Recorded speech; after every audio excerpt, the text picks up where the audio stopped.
Hello friends, एक बार फिर स्वागत है आपका विद पंकज के एक शानदार सेशन में। आज हम बात करने वाले हैं प्रद्युम्न शाह के बारे में। पिछली वीडियोस में हमने जो इससे पहले के शासक हैं उनके बारे में हमने वीडियो के माध्यम से हमने सारे शासकों के बारे में देखा कि किस प्रकार से उन्होंने प्रशासनिक सुधारों, किस प्रकार से उन्होंने साम्राज्य विस्तार किया और किस प्रकार से उनके शासनकाल में बाहरी ताकतों का उनके ऊपर आक्रमण हुआ। अगर आप हमारे चैनल पर नए हैं तो चैनल को सब्सक्राइब करना ना भूलें और वीडियो को ज़्यादा से ज़्यादा शेयर करें और लाइक करें। आज बात करते हैं प्रद्युम्न शाह के बारे में। हम उत्तराखंड के इतिहास में पढ़ रहे हैं, परमार या पमार राजवंश के बारे में पढ़ रहे हैं और इसी परमार जो वंश है, इसी वंश में एक शासक है प्रद्युम्न शाह। आज हम उसके बारे में यहाँ पर चर्चा करेंगे किस प्रकार से उन्होंने उनके शासनकाल में ये घटनाएं हुई। तो शासनकाल अगर हम देखें तो 1779 से 1786 और 1786 से 1804 ईस्वी तक हम यहाँ पर इनका शासनकाल देखने को मिलता है। तो भाई प्रद्युम्न शाह, आपको पता है कि जैसे हम पिछली वीडियो में देखा हमने कि भाई ललित शाह जब अटैक करता है कहाँ पर, हर्षदेव जोशी के निमंत्रण पर कुमाऊं पर जब अटैक करता है तो वहां का भाई उस युद्ध को जीत जाता है बगवाली पोखर के युद्ध में और भाई राजा किसे बना देता है, प्रद्युम्न शाह को। और इधर प्रद्युम्न शाह का सौतेला भाई कौन, जयकृत शाह खुद को राजा घोषित कर देता है, कहाँ का, गढ़वाल का। तो यहाँ पर इसीलिए हमने ये दो शासनकाल यहाँ पर लिखे गए हैं कि भाई 1779 से 1786 का लगभग शासनकाल माना जाता है, कहाँ का, कुमाऊं का। हमने पहले भी डिस्कस किया है कि प्रद्युम्न शाह एकमात्र ऐसा शासक हुआ परमार वंश में जो दो जगह का राजा रहा, कुमाऊं का राजा भी रहा और गढ़वाल का राजा भी रहा, दोनों जगह पर। क्यों, वो कहानी हम लास्ट वीडियो में डिस्कस कर चुके हैं। अगर वो वीडियो आपने नहीं देखी है तो प्लेलिस्ट में जाकर आप उन वीडियो को भी देख सकते हैं। आपको सारी जो कहानी है, सारे जो पिछले राजा हैं उनके बारे में वहां पर आपको मिल जाएगा। बात करते हैं प्रद्युम्न शाह के बारे में। तो भाई 1779 से 1786 तक शासनकाल रहा कहां पर, कुमाऊं पर मानते। हालांकि बीच बीच में श्रीनगर पर भी आते जाते रहे, युद्ध वहां पर होते रहे, लेकिन 1779 से जो शासनकाल माना जाता है वो कुमाऊं का माना जाता है। लेकिन अगर गढ़वाल के परिप्रेक्ष्य में हम देखें तो 1786 से 1804 ईस्वी तक यहाँ पर देखने को मिलता है शासनकाल किसका, गढ़वाल के ऊपर किसका, प्रद्युम्न शाह का। तो प्रद्युम्न शाह जब शासक बने तो शुरुआती दौर में एक चीज ध्यान रखिएगा आप लोग कि भाई प्रद्युम्न शाह का जो शासनकाल है वो पूरी तरीके से विद्रोहों का शासनकाल कहा जाता है। षड्यंत्रों और विद्रोहों का क्या कहा जाता है, शासनकाल कहा जाता है। क्यों, क्योंकि 1786 में जैसे ही प्रद्युम्न शाह राजगद्दी पर बैठेगा वैसे ही यहाँ पर अटैक हो जाएगा, यहाँ पर अटैक होगा रोहिलों का। यहाँ पर रोहिलों के द्वारा क्या कर दिया गया, अटैक कर दिया गया। कहां पर, 1786 ईस्वी में जैसे ही भाई इसको पता चला रोहिलों को कि यहाँ पर भाई कुमाऊं से भी प्रद्युम्न शाह यहाँ आ गया है और भाई इतनी स्थिति लगभग ठीक नहीं है, विद्रोह का शासन चल रहा है, यह षड्यंत्र लगातार चल रहे हैं। 1786 में रोहिलों का अटैक हो गया और एक व्यक्ति उस समय था, किसके नेतृत्व में, गुलाम कादिर के नेतृत्व में अटैक कर दिया भाई, किसने, रोहिलों ने यहाँ पर अटैक कर दिया, किस पर, गढ़वाल शासक पर, और बहुत बुरी तरीके से लूटपाट की वहां पर तबाही मचाई। हालांकि बाद में यहाँ पर 1789 में गुलाम जो कादिर था उसकी मृत्यु हो गई और मृत्यु होने पर क्या हो गया, ये भाई जो कब्जा कर रखा था, दून क्षेत्र पर जो कब्जा था उसको भाई क्या कर दिया, यानी गुलाम कादिर के नेतृत्व में रोहिलों ने अटैक किया कहां पर, दून क्षेत्र पर। 2-3 साल तक वहां पर खूब लूटपाट मचाई, लेकिन 1789 में भाई इसका रोहिलों का सरदार मर गया और भाई यानी किसी युद्ध में इसको मार दिया गया। और यहाँ पर अभी भी जैसे ही इस बात का, क्योंकि भाई हमने यहाँ पर पढ़ा था इस डायग्राम में, यहाँ पर शासनकाल चल रहा है किसका, प्रद्युम्न शाह का, ठीक है। यहाँ पर इस तरफ है हमारे पास कौन सा, चंद शासन चल रहा है और चंद शासन में आपको पता है कि यहाँ पर कौन है इस समय, हर्षदेव जोशी। कौन है, हर्षदेव जोशी। क्यों है, क्योंकि भाई मरते समय ललित शाह ने हर्षदेव जोशी को प्रधान क्या बनाया था, सर्वोच्च सेनाधिकारी बनाया था प्रद्युम्न शाह का। अब प्रद्युम्न शाह तो आ गया है कहां पर, गढ़वाल में। सारी राजपाट जो भी राजपाट थी, जो भी सत्ता थी, किसे सौंपकर, हर्षदेवी को, जो हर्षदेव जोशी है उसे सौंपकर यहाँ पर आ गया है। जैसे ही अटैक हुआ तो आपको पता है इससे थोड़ा सा पश्चिम की तरफ जाए तो यहाँ पर राज्य पड़ता है कौन सा, सिरमौर। और उस समय सिरमौर का शासक हुआ करता था धर्म प्रकाश। कौन? धर्म प्रकाश उस समय सिरमौर का शासक था। और भाई भूमि क्षेत्र पर कब्जा तो खुद तो कर नहीं पाया, लेकिन जैसे ही रोहिलों ने अटैक किया, इस कब्जों पर अपनाया, और 1789 में जैसे ही ये इसकी मृत्यु होती है, मौका मिल जाता है धर्म प्रकाश को, और धर्म प्रकाश सीधा अटैक कर देता है इस दून वाले क्षेत्र पर। क्या कर देता है? अटैक कर देता है, और ये वाला क्षेत्र क्या सिरमौर में मिला देता है। ठीक है, लेकिन ध्यान रखिएगा कि इस समय पर जब इसने अटैक किया है, तो यहाँ पर जब धर्म प्रकाश अटैक करता है, तो भाई प्रद्युम्न शाह तो भाई बिजी है आंतरिक विद्रोह में। इसका भाई कौन? पराक्रम शाह। ध्यान रखना, इसका भाई जो है पराक्रम शाह जो है यहाँ पर युद्ध लड़ता है सिरमौर के शासक धर्म प्रकाश से, और इसे धर्म प्रकाश को पूरी तरीके से यहाँ पर खदेड़ देता है। लेकिन ये अभी भी नहीं मानेगा, ये वापस क्या करता है 1793 में एक बार फिर से सिरमौर पर अटैक कर देता है। कौन? यही धर्म प्रकाश फिर से अटैक करेगा 1793 में, और कहां पर? खुशहालपुर। कौन सा? खुशहालपुर। खुशहालपुर नामक स्थान पर ये युद्ध होता है 1793 में, और यहाँ पर भाई कहा जाता है कि किसके नेतृत्व में? तो धर्म प्रकाश जो है हमारे पास ईश्वरी सिंह, कौन सा? ईश्वरी सिंह के नेतृत्व में दोबारा से एक सेना भेजता है 1793 में, और खुशहालपुर नामक स्थान पर ये युद्ध होता है, और इस युद्ध में भाई कौन जीत जाता है? सिरमौर की सेना इस युद्ध में जीत जाती है। ये चीज आप ध्यान रख लेना। ठीक है, तो दो बार सिरमौर के शासक धर्म प्रकाश के द्वारा युद्ध किया गया। पहले युद्ध में तो भाई जब इसने अटैक किया 1789 में, हार गया, क्योंकि भाई पराक्रम शाह ने इसको भाई यहाँ पर खदेड़ दिया, लेकिन अभी भी नहीं माना ये। ठीक है, और अभी नहीं माना तो 1793 में ईश्वरी सिंह के नेतृत्व में धर्म प्रकाश ने अपनी सेना भेजी, और सेना भेजने के बाद कहा जाता है कि खुशहालपुर नामक स्थान पर यह युद्ध हुआ, और सिरमौर की सेना यहाँ पर जीत गई। तो पूछा यह भी जा सकता है कि खुशहालपुर का युद्ध कब हुआ था? तो 1793 में। वह सिरमौर के शासक धर्म प्रकाश या धर्म प्रकाश के जो सेना थी उसका नेतृत्व ईश्वरी सिंह और भाई किसके? प्रद्युम्न शाह के बीच में यहाँ पर ये युद्ध हुआ था। तो ये चीज भी कहां पर? खुशहालपुर में हमें देखने को मिलती है। तो बहरहाल अगर हम बात करें तो इस युद्ध के बाद 1793 के बाद इस दून वाले क्षेत्र पर किसका कब्जा हो गया? भाई सिरमौर के शासक धर्म प्रकाश का यहाँ पर कब्जा हो गया। पहली घटना प्रद्युम्न शाह के शासनकाल में बैठते ही हुई भी हमारे पास पहुंचा रोहिलों का आक्रमण। इसी के साथ साथ अगर हम देखें कि दूसरी घटना क्या है इसके शासनकाल की, तो दूसरी जो घटना है इसके शासनकाल की वो घटित होती है चंद्रवंश में। कब? 1786 में। ध्यान रखिएगा ये दोनों घटनाएं एक साथ हो रही हैं। अब थोड़ा सा पिछली वीडियोस में हमने बात की थी, इसीलिए मैं आपको कह रहा हूं कि अगर आपने वो वीडियोस नहीं देखी हैं तो प्लीज उन वीडियो को आप एक बार देख लीजिए। उसके बाद इस वीडियो को अगर आप देखेंगे तो आपको बहुत अच्छे तरीके से ये सारी चीजें समझ में आ जाएंगी। तो भाई 1786 में जैसे ही गढ़वाल पर प्रद्युम्न शाह आता है, और जो हमारे पास चंद्रवंश जो है वहां पर इन्होंने एक अधिकारी वहां पर नियुक्त किया हुआ है। कौन सा? हर्षदेव जोशी। कौन सा? हर्षदेव जोशी।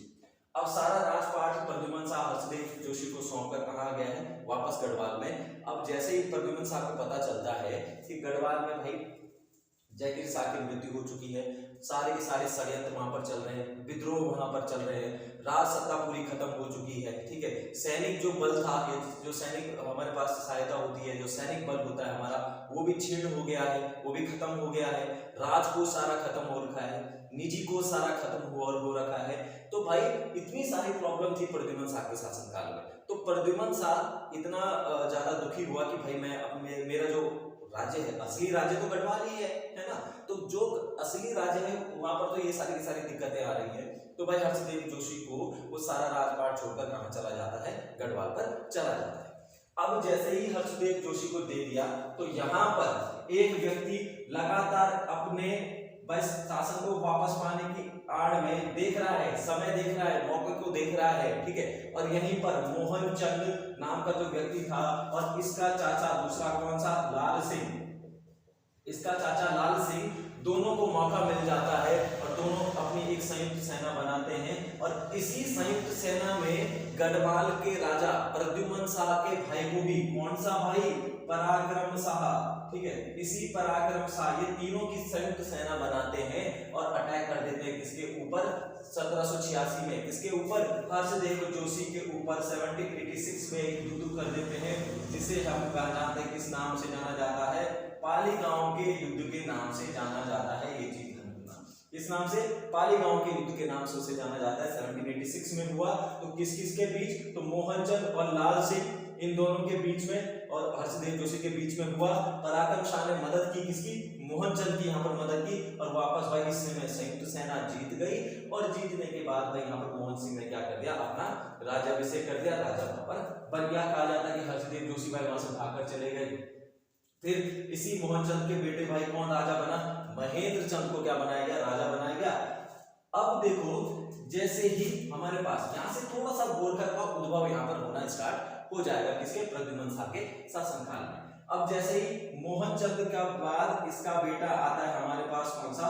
महेंद्र चंद्र यहाँ पर क्या बनेगा? राजा बनेगा। और इसी राज्य हम कुमाऊं में डिस्कस कर चुके, माफ कीजिएगा चंद में हम डिस्कस कर चुके हैं कि महेंद्र चंद्र भाई किस प्रकार से चंदों का वहां पर अंत हुआ। लेकिन इसके केंद्रीय जो बिंदु है उसको हम समझने का प्रयास कर रहे हैं कि मोहनचंद के बाद महेंद्र राजा बना और इसी के भाई हर्षदेव जोशी को भागकर चले गया। ठीक है, अब खुद तो लड़ नहीं सकता, लेकिन किस क्या चाहिए? सेना चाहिए।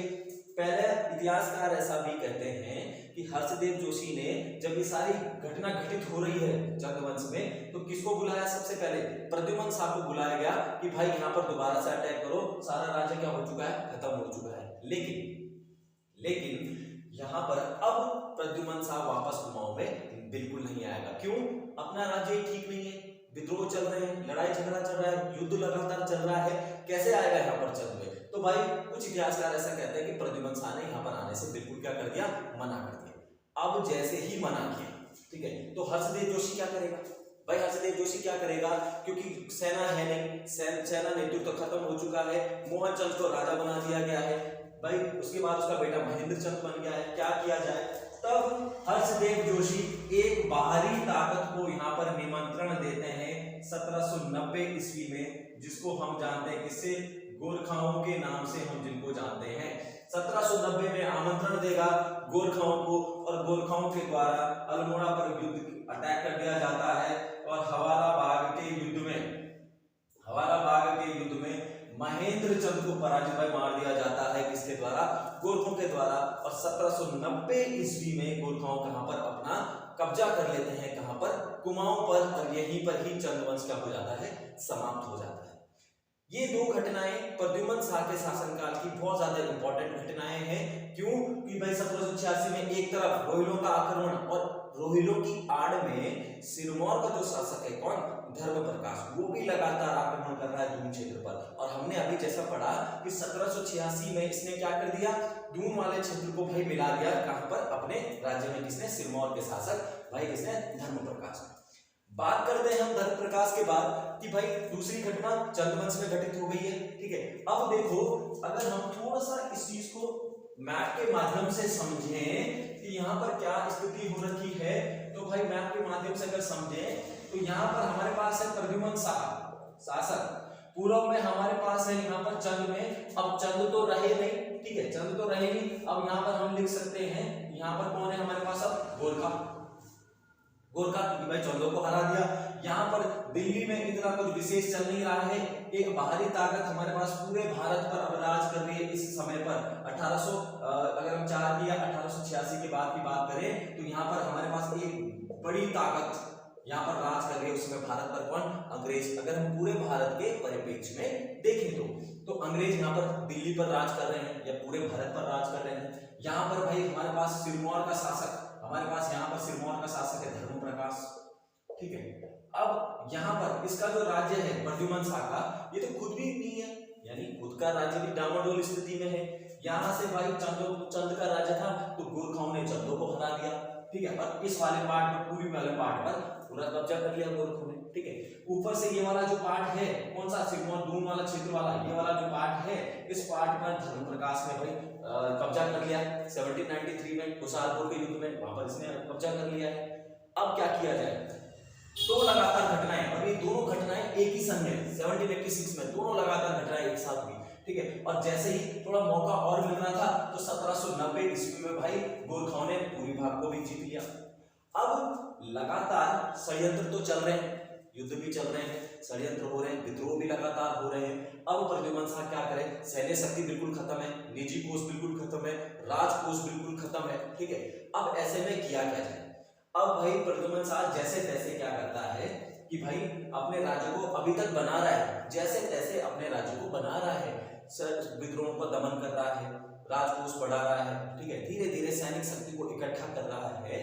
लेकिन यहाँ पर क्या हो जाता है कि भाई जो डर प्रद्युम्न शाह को पहले से ही था वो वापस आता है, इसके सामने खुलकर आ जाता है। कब? जब हम बात करते हैं 1791 ईस्वी में गढ़वाल पर गोरखों का आक्रमण। हेडिंग डालेंगे गढ़वाल पर गोरखों का आक्रमण। अब इस स्थिति में जैसे ही 1790 में आया, अब गोरखे बड़े महत्वाकांक्षी थे, ठीक है भाई। वैसे तो अगर हम देखें तो भाई कुछ इतिहासकार कहते हैं कि हर्षदेव जोशी और इनके बीच सीधी सी बात थी, भाई राज जीतेंगे, जो युद्ध में व्यय किया गया जो धन है, ये युद्ध पर जो धन लगेगा उसके बदले हम पैसे दे देंगे, मुझे अपना राज चाहिए। लेकिन गोरखा जैसे जीत के अपने शर्त से क्या हो गए, पलट गए, ठीक है भाई। हर्षदेव जोशी को बंदी बना लिया, जैसे तैसे हर्षदेव जोशी चाहे भागकर कहाँ चले गए भाई, कुछ लोग कहते हैं कि बरेली चले गए थे, ठीक है, कुछ लोग कहते हैं प्रयाग में थे, भागकर वहां से निकल गए। गोरखाओं बहुत ज्यादा महत्वाकांक्षी थे। अब जब कुमाऊं पर इन्होंने अटैक कर दिया तो उस समय भाई एक और ताकत है पंवार वंश, ठीक है, क्यों ना पंवार पर भी अटैक किया जाए। भाई इन्होंने अपनी रणनीति बनाई और बिल्कुल पंवारों पर भी 1791 ईस्वी में गढ़वाल पर भी गोरखों का आक्रमण हो गया। और जब ये बात पता चली भाई प्रद्युम्न, क्योंकि भाई पूरा पूर्वी पार्ट तो जीत लिया है गोरखों ने, यहां से अटैक होता है प्रद्युम्न शाह के ऊपर। कब? 1791 ईस्वी में गोरखों का, हेडिंग डालेंगे गोरखों का आक्रमण 1791 में। अब यहां से प्रद्युम्न शाह नीचे की तरफ आता है, गोरखा जा रहे हैं ऊपर की तरफ, और यहाँ पर लंगूरगढ़ में एक संधि होती है, युद्ध होता है, और यहाँ पर एक संधि होती है, इस संधि को जाना जाता है लंगूरगढ़ की संधि के नाम से। हुई कब थी? 1792 ईस्वी में ये संधि हुई। किस किस के बीच? तो गढ़वाल के राजा प्रद्युम्न शाह और गोरखों के बीच ये संधि हुई लंगूरगढ़ नामक स्थान पर, जिसको हम लंगूरगढ़ की संधि के नाम से जानते हैं।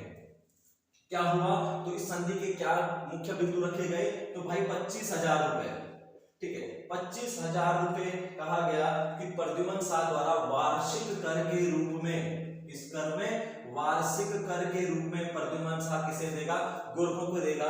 और साथ ये कहा कि गोरखों को देने से गोरखे क्या करेंगे कि गढ़वाल पर कभी भी अटैक नहीं करेंगे, और गढ़वाल पर अटैक भी नहीं करेंगे, और साथ साथ लूटपाट भी वहां पर नहीं मचाएंगे। 25,000 रुपये वार्षिक कर वहां पर दिया गया।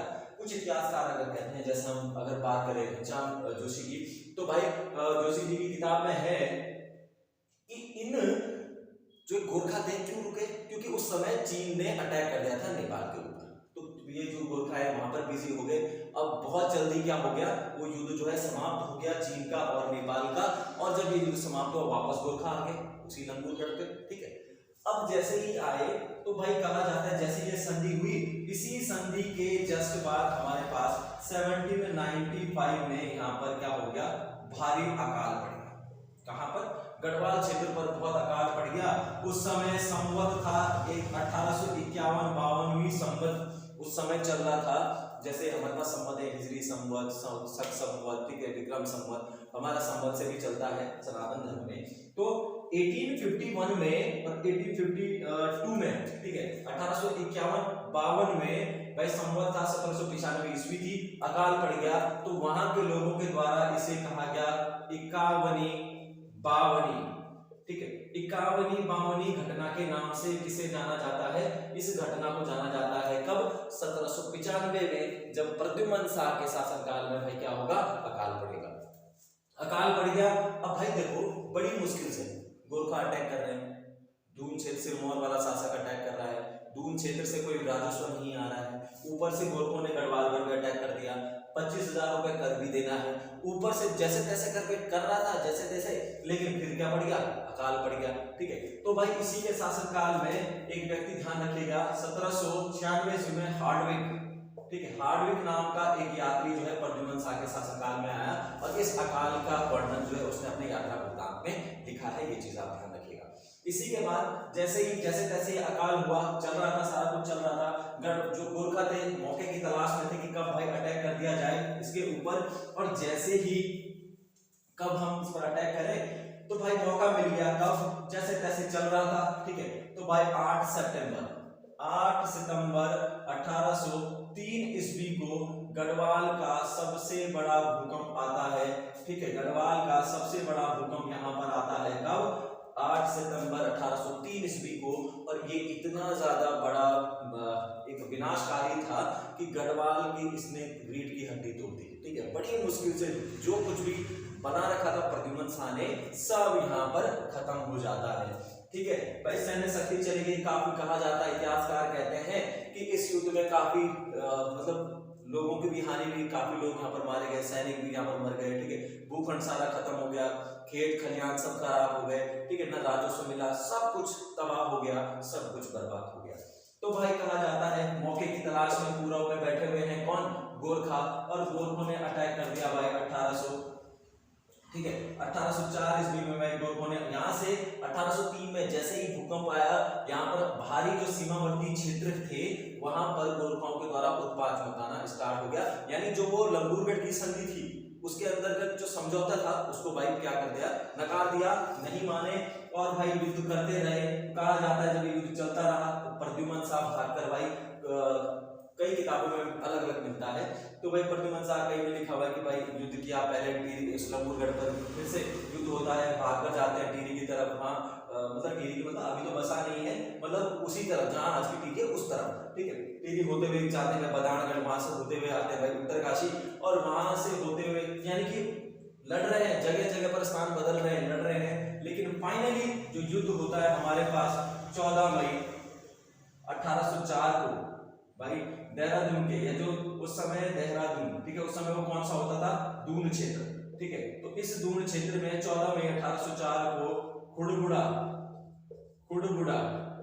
मैदान में क्या होता है भाई? ये युद्ध होता है गोरखाओं और प्रद्युम्न शाह के बीच। और इस युद्ध में भाई प्रद्युम्न शाह जो है वीर गति को प्राप्त हो जाते हैं। कौन?